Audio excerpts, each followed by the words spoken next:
Hello friends, स्वागत है आपका आपके अपने चैनल स्टडी जीके जीएस में। आज हम अपने इस चैनल में बात करेंगे स्टैटिक जीके के प्रश्नों के बारे में, जो कि मोस्ट इम्पॉर्टेंट 100 एमसीक्यू सीरीज से संबंधित हैं। इसमें आज मैं पार्ट 2 लेकर आई हूँ, जिसमें मैं आपके लिए 50 प्रश्नों का संग्रह लाई हूँ। और ये जो प्रश्न हैं आपके सभी प्रकार की परीक्षाओं, विशेषकर SSC, CGL, CPO, MTS, Delhi police, UP police, DSSSB, UP triple SC, UP TET, railways, UP GDC, अन्य सभी प्रकार की सभी जितनी भी परीक्षाएं हैं सभी के लिए बहुत महत्वपूर्ण हैं, क्योंकि आजकल हम एग्ज़ाम्स में देख रहे हैं कि स्टैटिक जीके पर काफ़ी ज़ोर दिया जा रहा है। तो उसी वजह से मैंने प्रश्नों का संकलन किया है। तो आइए शुरुआत करते हैं अपने प्रश्नों के संग। इसका आप पार्ट 1 भी देख सकते हैं, वो मेरे चैनल पे अवेलेबल है। आप जाइए मेरे चैनल पर और वहाँ पर जाकर आप उस वीडियो को देख सकते हैं। साथ ही मैं उसका लिंक भी अपने इस वीडियो के माध्यम से इस वीडियो के नीचे दे दूँगी।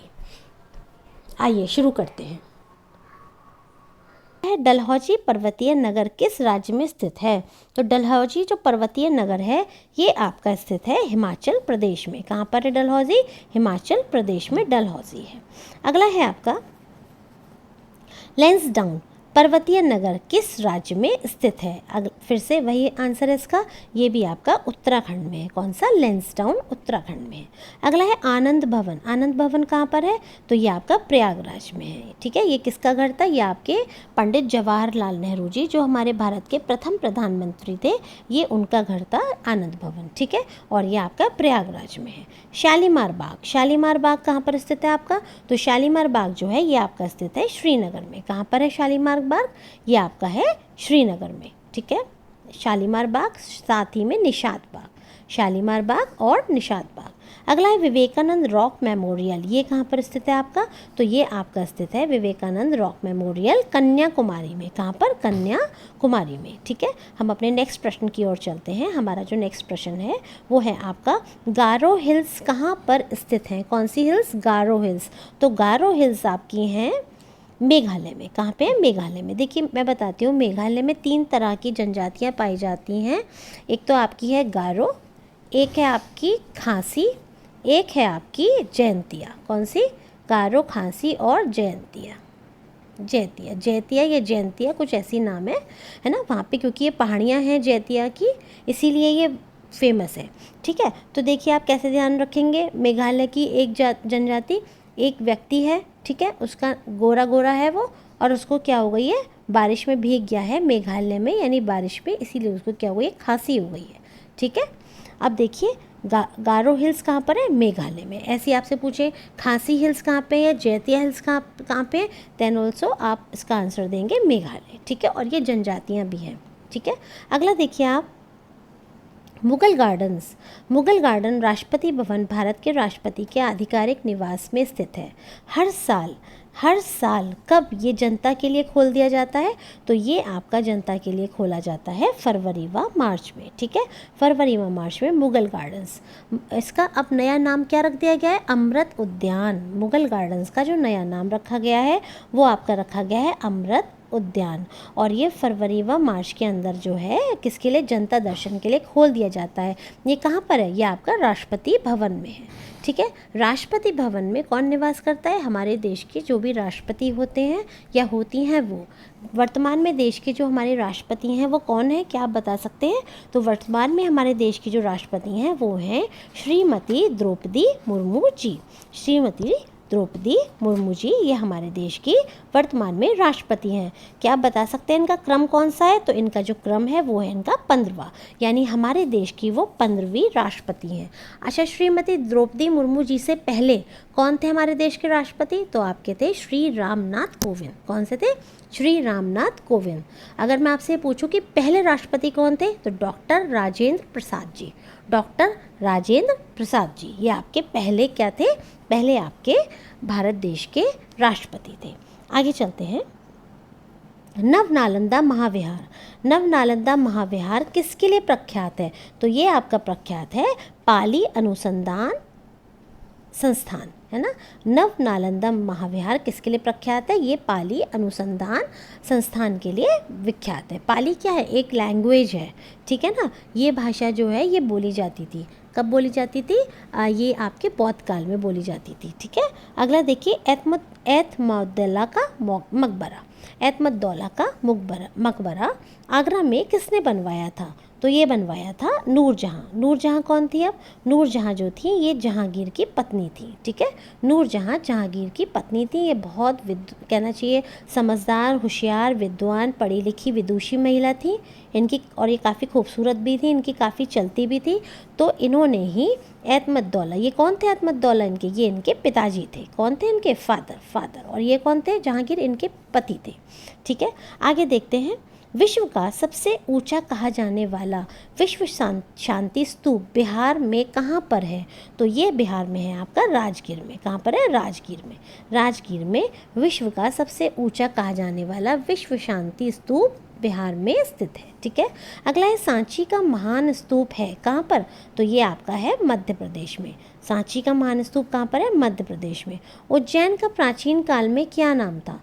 तो उज्जैन का प्राचीन काल में जो नाम था वो है आपका अवंतिका। उज्जैन को प्राचीन काल में अवंतिका कहते थे। किसको? उज्जैन को। उज्जैन में क्या है? महाकालेश्वर जी का मंदिर है।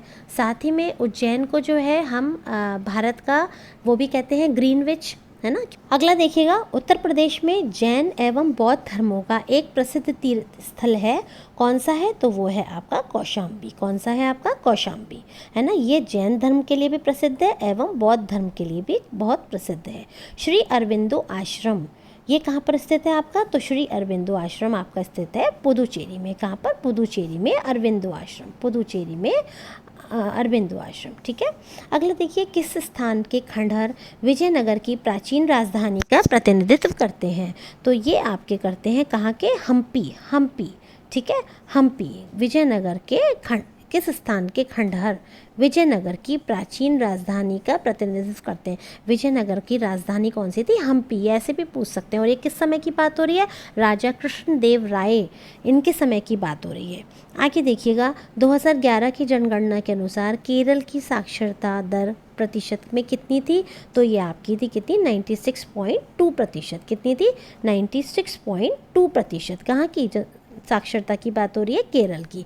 और ये जो है लिटरेसी के मामले में हाईएस्ट है। ठीक है, हाईएस्ट रेट है। और लोएस्ट कहाँ की है? लोएस्ट है आपकी बिहार की। यानी सबसे ज़्यादा प्रतिशत वाइज अगर लोग पढ़े लिखे हैं, साक्षर हैं, तो वो कहाँ के हैं? केरल के। और सबसे कम बिहार के। नेक्स्ट है, निम्नलिखित में से कौन वस्तुतः गार्डन नहीं है? कौन सा गार्डन नहीं है? बाकी सारे गार्डन है लेकिन उसका नाम तो गार्डन है लेकिन वो एक्चुअली में गार्डन नहीं है। तो वो है आपका ईडन गार्डन। कौन सा? Eden garden. ये आपका कहाँ पर है? कोलकाता में। ऐसे भी पूछा जा सकता है। और ये आपका एक्चुअल में गार्डन नहीं है। जबकि हैंगिंग गार्डन मुंबई में ये भी गार्डन है, वृंदावन गार्डन्स मैसूर में ये भी गार्डन है, खुसरो गार्डन लखनऊ में ये भी गार्डन है। नेक्स्ट है, भारत की सिलिकॉन घाटी। भारत की सिलिकॉन घाटी कहाँ पर स्थित है? तो ये आपकी स्थित है कहाँ पर? ये आपकी स्थित है देखिए बेंगलुरु में। कहाँ पर? बेंगलुरु में स्थित है। ठीक है, अगला देखते हैं हम, निम्नलिखित में से कौन सी बराक ओबामा की आत्मकथा है? बराक ओबामा की आत्मकथा कौन सी है? तो देखिए कौन सी है इसमें से? तो ये है आपकी dreams from my father, a story of race of inheritance. A story of race of inheritance. ठीक है, ये किसकी आत्मकथा है? ये आपके बराक ओबामा जी जो आपके अभी पूर्व राष्ट्रपति रहे हैं अमेरिका देश के, उनकी आत्मकथा है। Dreams from my father, a story of race from inheritance. Dream from my father, इससे ध्यान रख लीजिए।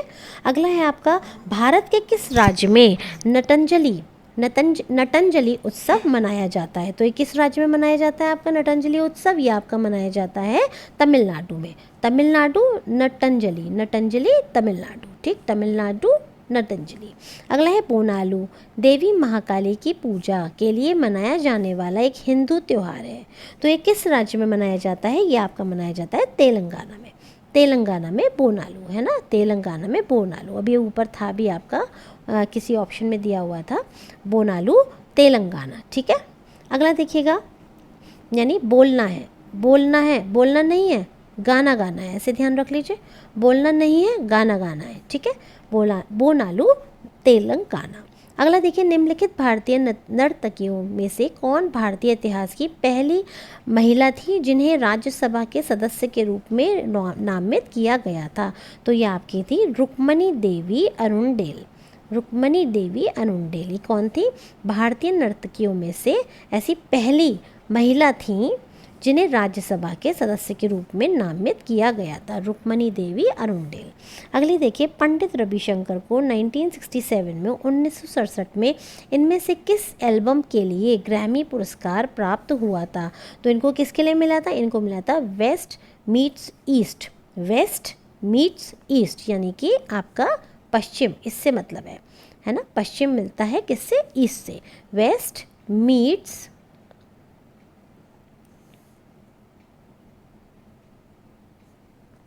वेस्ट मीट्स ईस्ट, ठीक है। इसके लिए पंडित रविशंकर जी को ग्रैमी पुरस्कार दिया गया था। अगला है आपका waiting for a visa. Waiting for a visa ये जो पुस्तक है ये किसकी है? तो आप देखिए, ये है आपकी B.R. अम्बेडकर, बाबा साहेब B.R. अम्बेडकर जी की वेटिंग फॉर अ वीज़ा नामक पुस्तक है। ये इनकी आत्मकथा है। किसकी आत्मकथा है? B.R. अम्बेडकर जी की। श्री ब्रह्मपुरीश्वर मंदिर भारत के किस राज्य में स्थित है? तो ये आपका स्थित है कौन से राज्य में? तमिलनाडु में। तमिलनाडु में है आपका श्री ब्रह्मपुरीश्वर मंदिर। श्री ब्रह्मपुरीश्वर मंदिर। माधवी मुद्गल का संबंध भारत के किस शास्त्रीय नृत्य से है? तो इनका संबंध है भारत के ओडिसी नृत्य से। किसका? माधवी मुद्गल जी का ओडिसी नृत्यांगना है ये। अगला है आपका, निम्नलिखित में से किस राज्य में गोंचा महोत्सव मनाया जाता है? कौन सा महोत्सव? गोंचा महोत्सव, ठीक है। तो ये आपका मनाया जाता है कहाँ पर? छत्तीसगढ़ में। छत्तीसगढ़ में, है ना, छत्तीसगढ़ में गोंचा महोत्सव। निम्नलिखित में से किस बंदरगाह को डायमंड हार्बर के नाम से जाना जाता है? तो ये आपका जाना जाता है कोलकाता। कोलकाता का जो बंदरगाह है उसको आपका डायमंड हार्बर के नाम से जाना जाता है। अगला है आपका प्रश्न नंबर 79, देखिएगा। आईसीसी क्रिकेट विश्व कप 2011 में इनमें से किस पशु को आधिकारिक शुभांकर बनाया गया है ना? तो ये किसको बनाया गया है आपका आधिकारिक शुभंकर? तो ये आपका हाथी। किसके लिए बनाया गया था? ये बनाया गया था आईसीसी क्रिकेट विश्व कप 2011 के लिए। भारतीय निशानेबाज और स्वर्ण पदक विजेता अभिनव बिंद्रा की आत्मकथात्मक पुस्तक को क्या कहा जाता है? तो ये कहा जाता है इनकी पुस्तक को अ शॉट, देखिए, a shot at history. A shot at history, ठीक है। ये किसकी आत्मकथा है? ये अभिनव बिंद्रा जी की आत्मकथा है, ठीक है। निशागंधी उत्सव भारत के किस राज्य में मनाया जाता है? कौन सा? निशागंधी। तो ये कहाँ मनाया जाता है? ये मनाया जाता है आपका केरल में। कौन सा? निशागंधी। निशागंधी केरल। निशागंधी केरल। प्रसिद्ध गीत ए मेरे वतन के लोगों मूल रूप से किसने लिखा था? ठीक है, किसने लिखा था मूल रूप से, है ना? तो ये आपका लिखा था कवि प्रदीप ने। कवि प्रदीप ने लिखा था ए मेरे वतन के लोगों जरा आँख में भर लो पानी। अगला देखिए, पंथी नृत्य शैली का संबंध भारत के किस राज्य से है? तो पंथी नृत्य शैली का संबंध आपके भारत के किस राज्य से है? ये भी आपका छत्तीसगढ़। छत्तीसगढ़, ठीक है, छत्तीसगढ़ पंथी। चाप चार कुट उत्सव ये कहाँ मनाया जाता है? ये आपका मनाया जाता है मिजोरम में। चाप चार कुट, बड़े मज़े से चार चार बिस्कुट खाओ, है ना, चार पाई पे बैठ के चार चाप बिस्कुट खाओ। कहाँ पे? बड़े मज़े से बैठ के, ऐसे ध्यान रख लीजिए। अगला है आपका गुरु विपिन सिंह। गुरु विपिन सिंह किस शास्त्रीय नृत्य शैली के लिए जाने जाते हैं? तो ये आपके जाने जाते हैं किसके लिए? ये जाने जाते हैं आपके मणिपुरी नृत्य शैली के लिए। कौन? गुरु विपिन सिंह। अगला है हरिप्रसाद चौरसिया। ये कौन है? हरिप्रसाद चौरसिया कौन थे? आपके प्रसिद्ध बांसुरी वादक थे, बांसुरी वादक। अगला देखिए, खजुराहो के मंदिरों की डैश एक शानदार उदाहरण है। खजुराहो के मंदिर, है ना, किस प्रकार के मंदिर हैं? तो देखिए, जो आपके खजुराहो के मंदिर हैं ये आपके नागर शैली की एक शानदार उदाहरण है। देखिए, जो पुराने समय में जो मंदिर बनते थे भारतवर्ष में, ये मुख्यतः दो प्रकार की शैलियों से बनते थे। एक थी आपकी नागर शैली, एक थी आपकी द्रविड़ शैली। जो नागर शैली थी, जितने भी मंदिर उत्तर भारत में बनते थे, यानी मान लीजिए अगर आपका इंडिया है इस तरीके से, है ना, और यदि मैं बोलूँ इस तरीके से, तो इधर के ऊपर जितने भी मंदिर थे ये आपके बनते थे नागर शैली में, और जो आपके इधर नीचे दक्षिण की तरफ के जो मंदिर थे वो आपके बनते थे द्रविड़ शैली में, ठीक है। तो खजुराहो के जो मंदिर हैं ये कौन सी शैली में बने हैं? ये आपके नागर शैली में बने हैं। आगे देखिए, टल रिकॉल माई अनबिलीवली ट्रू लाइफ स्टोरी, ये किसकी आत्मकथा है? तो ये आपकी आत्मकथा है अर्नोल्ड श्वार्ज़नेगर की। किसकी? अर्नोल्ड श्वार्ज़नेगर की। ठीक है, कौन सी? ये वाली पुस्तक। ठीक है, अगला देखिए, भारत की 2011 की जनगणना के अनुसार निम्नलिखित में से किस राज्य की जनसंख्या घनत्व 100 प्रति व्यक्ति वर्ग किलोमीटर से कम था? यानी कि 1 वर्ग किलोमीटर में 100 से भी कम लोग रहते थे। तो ऐसा कौन सा राज्य था 2011 की जनगणना के अनुसार? तो ये आपका था सिक्किम। कौन सा था? सिक्किम। और यदि लोएस्ट पूछ लिया जाए 17 व्यक्ति पर प्रति वर्ग किलोमीटर में, तो ये कहाँ रहते थे? आपके अरुणाचल प्रदेश में। कहाँ पे? अरुणाचल प्रदेश में। अरुणाचल प्रदेश की राजधानी बताइए। मैंने अपनी पिछली वीडियोस में आपको हिंट से बताया है, ईटानगर, है ना। क्या उसकी हिंट दिया था वो आप खुद देखिए जाके। अरुण ने ईटा मारा। ठीक है, ईटानगर। ठीक। और यदि पूछा जाए ज़्यादातर लोग कहाँ पे रहते हैं, मैक्सिमम लोग कहाँ पर रहते हैं, तो ये उत्तर अब आप मुझे बताएंगे कि कहाँ पर प्रति वर्ग किलोमीटर में मैक्सिमम लोग रहते हैं। यदि टोटल में बात करें तो मैं आपको बताती हूँ, ये रहते हैं आपके दिल्ली में। ठीक। अगला देखिएगा, भवई किस भारतीय राज्य की पारंपरिक नाट्य शैली है? कौन सी? भवई। तो ये है आपकी गुजरात की। ठीक है, भवई गुजरात की। अगला देखिएगा, प्रश्न नंबर 91 हमारा, निम्नलिखित में से कौन सी भारतीय मार्शल आर्ट है जिसकी उत्पत्ति आधुनिक केरल से हुई है? तो ये कौन सी है आपकी मार्शल आर्ट जिसकी आधुनिक उत्पत्ति केरल से हुई है? ये है आपकी कलीरीपयट्टू। कलीरीपयट्टू। नेक्स्ट है आपका, होजागिरी भारत के किस राज्य का एक लोक नृत्य है? कौन सा? होजागिरी। तो ये आपका है त्रिपुरा का। त्रिपुरा का। कौन सा? त्रिपुरा का होजागिरी। अगला है आपका, निम्नलिखित में से कौन उड़ीसा का पहला ओडिसी नृत्यांगना है जिन्हें वर्ष 2000 में पद्म पुरस्कार सम्मान प्राप्त हुआ है? ठीक है, तो ये आपके कौन है? ये हैं आपके केलूर चरण महापात्र। केलू चरण महापात्र कहाँ के? उड़ीसा के। ठीक है, इनको 2000 में पद्म विभूषण पुरस्कार सम्मान से सम्मानित किया गया था। अगले हैं the great Indian novel. The great Indian novel पुस्तक के लेखक कौन है? तो इसके पुस्तक के लेखक हैं शशि थरूर। शशि थरूर। कौन से? The great Indian novel. अगला देखिए, अली अकबर खान का संबंध किस वाद्य यंत्र से था? अली अकबर खान, तो इनका संबंध था सरोद से, है ना, सरोद से। सरोद वादक थे ये अली अकबर खान।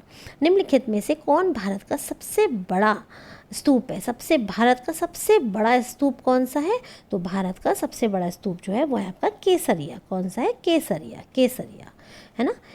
अगला देखिए, निम्नलिखित में से कौन अपनी नवीन दृष्टिकोण और कार्यों के साथ आधुनिक नृत्य की अवधारणा को भारत में लाने वाले पहला या पहली व्यक्ति थे या थीं?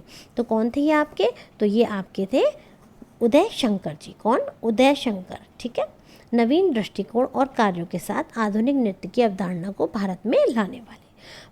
राष्ट्रीय नृत्य शिरोमणि पुरस्कार 2022 से राष्ट्रीय नृत्य शिरोमणि पुरस्कार 2022 ये किसको दिया गया है? तो ये आपका दिया गया है अर्पणा सतीशन को। किसको? अर्पणा सतीशन को। ठीक है, अगला देखिए ऐसे ध्यान रख लीजिए, शिरोमणि सतीशन। शिरोमणि सतीशन। ओणम प्रतिवर्ष मनाया जाने वाला एक हिंदू त्यौहार है जिसकी उत्पत्ति भारत के किस राज्य में हुई है या किस राज्य में से हुई है? तो ये है आपका केरल। केरल ओणम। केरल ओणम। ओणम केरल। ओणम केरल। निम्नलिखित में से कौन सा हवाई अड्डा अमृतसर में स्थित है? तो अमृतसर में कौन सा स्थित है? देखिए, ये है आपका श्री गुरु रामदास जी अंतर्राष्ट्रीय हवाई अड्डा। कौन सा? श्री गुरु रामदास जी अंतर्राष्ट्रीय हवाई अड्डा। कहाँ पर है ये? ये आपका अमृतसर में है। ठीक है, गुरु रामदास, इन्होंने अमृतसर शहर को बसाया था। अगला देखिए, तो फ्रेंड्स इसी के साथ मैंने सीरीज़ स्टार्ट की है, इसमें मैंने आपको आज 100 क्वेश्चंस करा दिए हैं और बहुत जल्दी मैं आपके इसके अगले 100 प्रश्न लेकर आऊँगी। अगर आपको मेरी वीडियोस पसंद आ रही हो तो आप मेरे चैनल को और मेरी वीडियोस को लाइक कीजिएगा और चैनल को सब्सक्राइब कीजिएगा। धन्यवाद।